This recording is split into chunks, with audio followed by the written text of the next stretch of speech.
Ninivusele eMaswati lamahle eveni laKangwane ngiyo inzandvokati yenu mfana wenkani. Ngithi ninjani ebonjeni ninjani kamanzini ninjani kahoho. Sinjani isigodi lesinemandla ishiselo. Lomuhla amaswati lamahle kude lokunganani njengoba vele sathi ukuthi siyachubeka siyazabalaza silwela yona inkululeko yethu sibantu abeMaswati, bantu abemakhehla.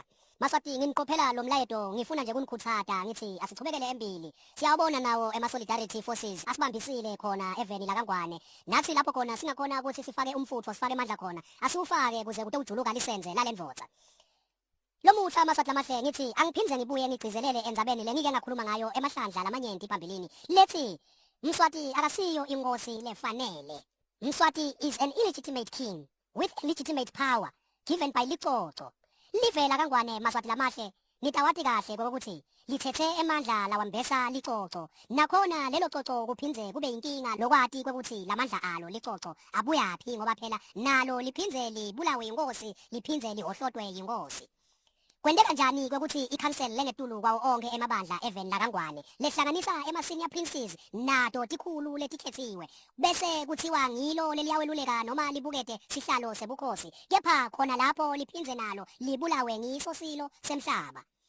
Lokho kuniketa Mswati makhosemvelo onke emandla ukuthi abe ngetulu kwawo konke eveni laKangwane. Kungako simbonile Mswati atishaya sifuba athi yena konke lokuseveni kwenkosi konke lokuphefumulako kwenkosi akusiko kwemuntu lomunye. Uyatibuta ukuthi makungaba nestrata lokuthiwa Licoco Maswati lamahle. Licoco mangabe kuthiwa is the highest body or highest council eveni laseSwatini. Ithini indlela iprocedure pheceleti yekubeka leli bandla lelicoco. Bona siyati ukuthi ephepheni ngekwembhalo kuthiwa libandla lelifaka ekhathi senior princes lokusho ukuthi bantu benkosi labadzala kanye nato tikhulu letikhethekile temiphakathi noma tidlungulu letithide. Kodwa ke siyati ukuthi Mswati uphindze kube nguye lokhethako abulale emalunga elicoco. Lokusho ukuthi Licoco selide emandla thide. Licoco selide emandla lelalinawo ngesikhathi sana 1983 lapho khona Licoco salibona lithatha emandla liwewetela emandla kuye Ndvombi lobeka ngasiye nemfati wakhe Sobhuza bekuphingiwe naye Ndvombi. Ngawo ke emandla lesiswati elicoco lawo. Kodwa ke angiboni ukuthi lokho kusengatiphinza lomuhla njengoba sathi ukuthi Licoco nabo sikhanyiso sebayalibhekisa le balibhekise le Licoco seyinja lekhunyukelwe matinyo.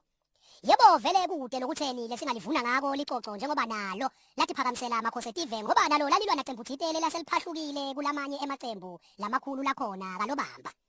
Kungako Licoco nalo lavele lasheshisa kungakameli kubekwe yena amakhosemvelo lamphuthumisa eNgilandi wamangala umfana ukuthi mine lona from emasundvini sengigijima ngendiza lijubantsenzele ngiyofunda eNgilandi. Ngabe ngigezephi kusala bonke abantu benkosi naba lebengibati ukuthi bantu benkosi mine babe wami angimati. Ngintsandzane ngoba make wami waphinga. Waphingeka khona lapho kwangateka ngoba phela uganile nasehlane. Maswati angikho kuyo leyo ndzaba leyo ngifuna kwanza kakhulu ngendzaba yokuthi live laKangwane yiBanana Kingdom. Ngiyathi ke sibantu abanyenti sijwayele makukhulunywa ngemavela sakhulekile abitwa ngemaBanana Republic. Ngithi live laKangwane yiBanana Kingdom. Live laKangwane yiBanana Kingdom ngoba ke lona linemithetho sisekelo lemibili. Livele linemithetho sisekelo lemibili kunemthetho sisekelo wesilumbi longena uhanjiswa kamhlaba lo mthetho sisekelo longona ubhalwe phasi losoko ukuthi live laKangwane linjena live laKangwane liphethwe kanjena bese sekuba nemthetho sisekelo longakabhalwa phasi longinangu lokuthiwa yi-traditional law noma i-customary law. Loyo mthetho loyo siubonile emahlandla eveni laKangwane nakhona ekuphakanyisweni kwamakhosemvelo nenina Ndvombi Khala kwabonakala ukuthi umthetho sisekelo wesilumbi ngathi ufuna kulehlulekisa Licoco.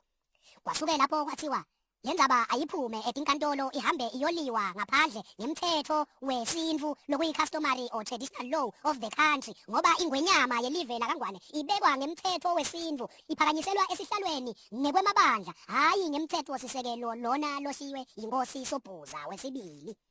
Ngilapho ke la ngithi khona kuyinhlulo kusebenzisa umthetho sisekelo lophindze ehlulekiswe sintfu. SiMaswati asikhethe kokuthi sifuna sintfu noma sifuna silumbi. Kodwa ke siMaswati lamanyenti sesikhombisile ukuthi sine sifuna umthetho sisekelo wentsandvo yelinyenti. Ngisho mabomu lokuthi wesilumbi. Umthetho sisekelo wentsandvo yelinyenti akusiwo umthetho wesilumbi. Umthetho webantfu, umthetho lofunwa bantfu, imigomo lebekwe bantfu. Lokuthi ngithi umthetho wesilumbi ngifuna lokuthi wehlukaniseke nalona wesintfu losentshentiswa mangabe sekubonakala ukuthi lona so uyabehlulekisa lo lobhalwe phasi.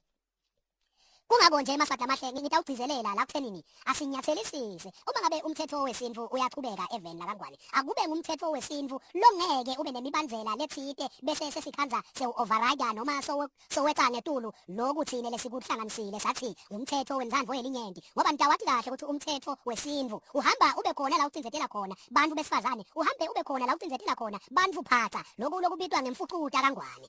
Asihlaleni-ke ekuthenini sine sifuna umthetho wentsandvo yelinyenti sifuna live libuswe ngentsandvo yelinyenti ngoba vele kukhuphuka noma kwenyuswa kwayo inkosi imakhosemvelo angene esihlalweni sebukhosi nga-April 1986 kwabe seku-override umthetho sisekelo lona wesilumbi kwachithwa wona walahlelwa lapha ekugceni kwathiwa ngoba vele simaswati asihlale ebuswatini bethu sahlala-ke kanjalo nebungcwele bethu.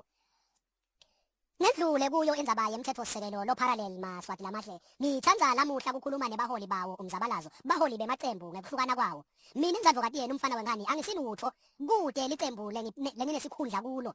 Mina ngisishoshovu nje ngithanda emaswati ngifuna kubona emaswati akhululekile kuthi emaswati akhululwe yiphudemo kuthi emaswati akhululwe yiswalimo kuthi emaswati akhululwe yi-SNLC kuthi emaswati akhululwe EFF. Mina indzadvokati yenu ngifuna kubona emaswati akhululekile aphila a-enjoya umnotho welive lawo futhi aphethwe ngumholi lo accountable umholi lo tawati kubonisa abe ne-transparency emaswatini.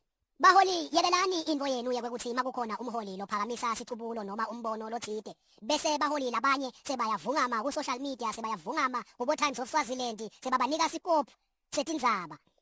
Baholi hlanganani nibonisane makunembono leningavumelani ngawo kusobala kokuthi angakavumelani ngawo mangabe loyo mholi walelo cembu uyancuma yena ukuthi uqhubeka nawo loyo mbono wakhe u-implementa musani kube senishidaba ngawo baholi muyekeleni awu-exhauste loyo mbono wakhe akusiwo umbono wenu as a collective kodwa-ke ngumbono wakhe naye nendlu yakhe.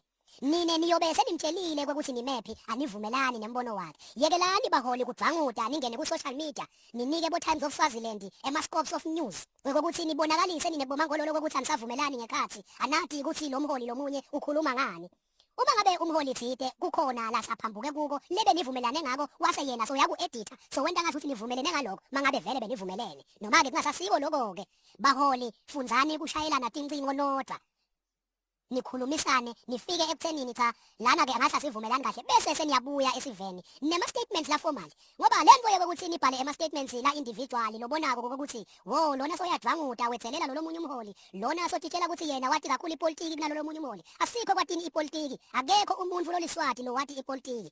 Ipolitiki kangwane yatiwa tinkundla ipolitiki kangwane yatiwa ngumswati nebantfu bakhe ngoba kwathi ipolitiki ngulokuba active kupolitiki akusiko lokudeliver. Mswati uyayati ipolitiki uyisebentisa to his advantage and only selfish advantage yakhe. Kithi thine ngalana kuma-progressives kusete umuntu lo wati ipolitiki sonke sisema-theory students kupolitiki sitawuyati mzukwana ipolitiki sesifake baholi bethu ngekhathi basihola kulapho baholi bayofundza khona ipolitiki. Kwanyalo kangwane people who are referred to as politicians bantfu labasebentela tinkundla lokusho ukuthi bantfu labati ipolitiki bantfu betinkundla thine ngalana asivunulisane sibhemisane kulapho-ke sitawukhula bese sikhona kufaka abaholi bethu sebathatha-ke li-ofisi ba-exercise their political theory bayifake into existence because mswati lo bengiyena sithi siyamethemba ngepolitiki so wehlulekile uyisebentisa ipolitiki ngekuthi enzabise bantfu bakhe ngemali yethu enzabise bantfu labaseceleni kwakhe bantfu abenkosi nabo bonke labavumelana nemibono yakhe abenzabise ngemali yemaswati bagiye nenhlupheko yemaswati. Nine baholi kwenu kwekuthi nibumbane regardless of kuhlukana kwemibono ngoba kwamanje umbono usesemunye uthi akuketulwe amakhosemvelo afike ketula amakhosemvelo setiyohlangana ku-ballot akusikweni loko baholi lesikulwelako na yebo silwela ukuthi sihlangane ku-ballot box wonke muntu kube fair and equal kube bede ukuthi umuntu usesihlalweni ngoba uyi-royalty. Yinye ibhola linye ligoli lesiligijimisako malo baholi sigijimisa ligoli sigijimisa ibhola yekuketula tinkundla sisihulise mswati phasi ngetibunu tiqotfuke tibunu kusale lijobo esikontiyeleni. Kulapho-ke sesitawubona kuhlukana kweswalimo kuhlukana kwephudemo kuhlukana kwemibono ye-EFF. Kumanje baholi tigcogceni niyekele ukuthi nihlambalate labanye baholi silwela ntfo yinye. Ngiyanithanda amaswati lamahle ngimi intsandvokati yenu mfana wengane ngithi ngiyayishiya le ndzawo.